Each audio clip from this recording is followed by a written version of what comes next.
Hello mga master sa Pilipinas, kumusta po kayo dyan? Okay, so i-congratulate natin yung mga tropa nating aspirant butcher sa Tagum City.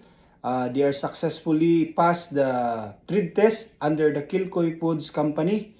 Okay, so from the city government of Tagum City. So palakpakan natin sila. Sila po yung mga pupunta dito sa Australia. Okay, so sa lahat ng mga tropa natin diyang mga gusto mag-abroad dito sa Australia, okay?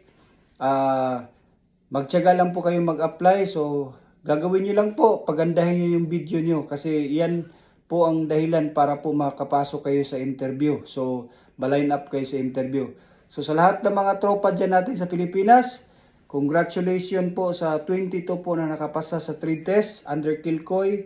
So, sa lahat po ng gusto mag-apply, God bless and sana po next year makukuha po kayo dito sa Australia. God bless.